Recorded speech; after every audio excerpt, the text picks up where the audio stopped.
All right, so I wanted to react to that. There's one more thing I want to show you guys before we get out of here that I thought was sparks a just more interesting conversation for sure. To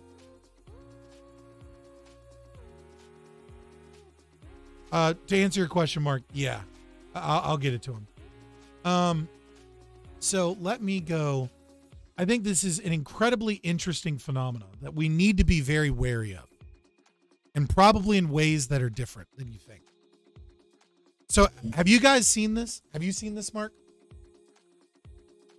No. So these are AI images of Donald Trump being arrested. So this one looks ridiculous. This is obviously AI, right? This one looks hilarious, but it's pretty fake.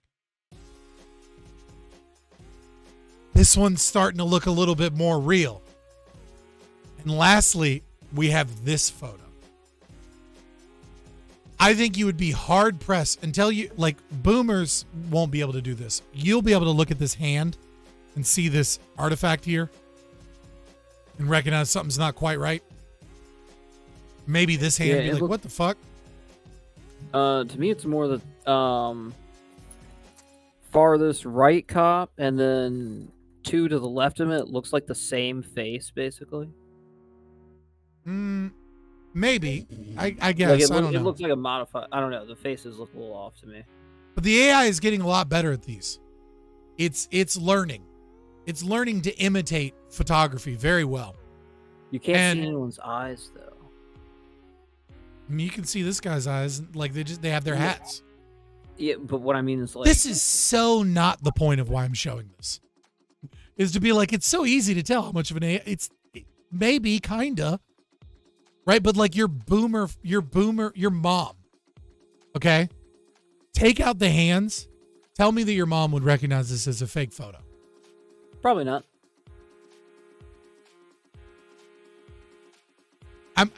I think that this leads towards a very interesting conversation, because this is going to be the excuse for real ID on the internet.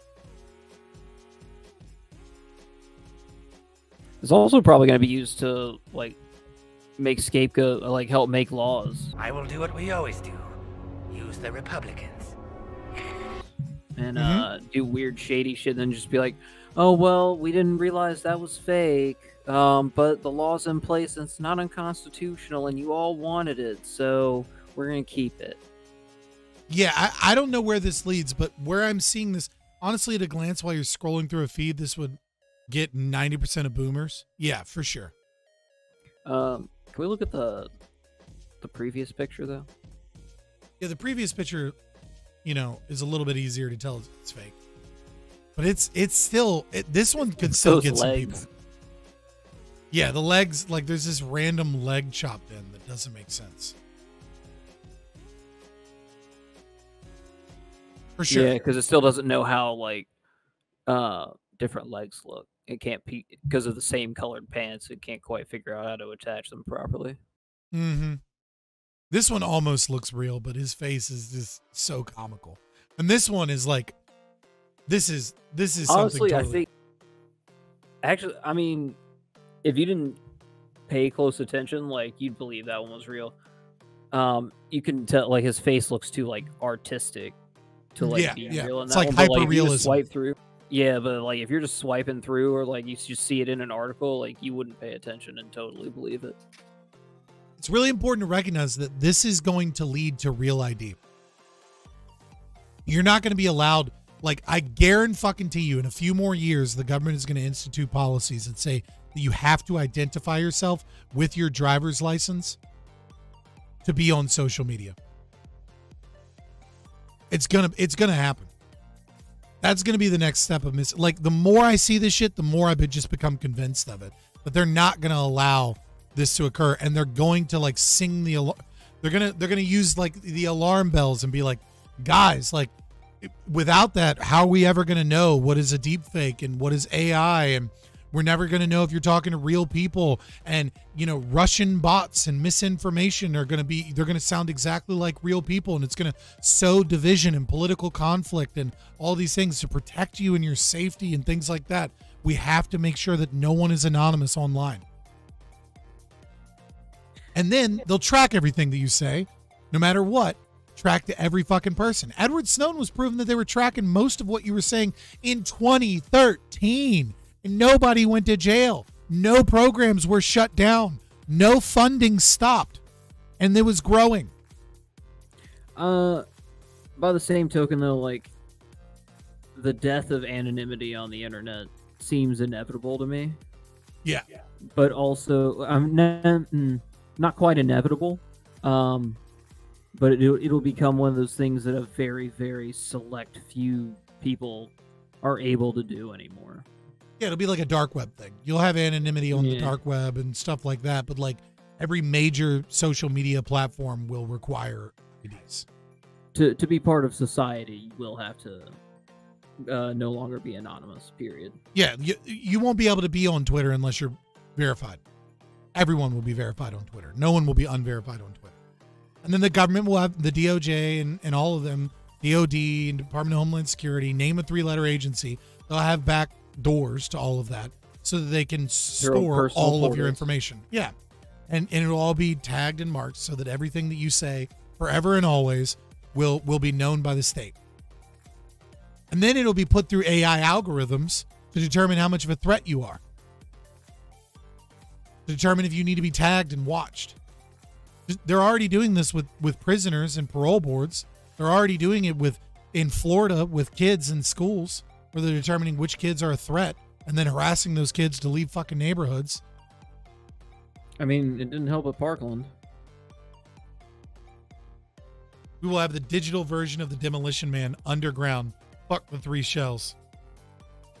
They're already doing it with gun owners. Well, they stepped back, but that's 2 steps forward, 1 step back. They publicly stepped back. Yeah, it's 2 steps forward, 1 step back. I don't believe that the program's dead. Why would you? You know, like you'd be silly to believe it was. Trust me, if you own a gun, evidence. You're on a list.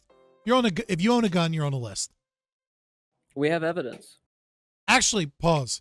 At this point, given the trajectory that Edward Snowden was showing and the fact that nobody went to jail and there was no reforms. And the months ahead, the years ahead, it's only going to get worse until eventually there will be a time where policies will change, because the only thing that restricts the activities of the surveillance state are policy. Even our agreements with other sovereign governments, we consider that to be a stipulation of policy rather than a stipulation of law.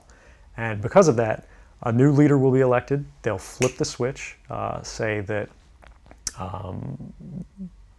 because of the crisis, because of the dangers that we face in the world, you know, some new and unpredicted threat, we need more authority, we need more power, and there will be nothing the people can do at that point to oppose it, and it'll be turnkey tyranny.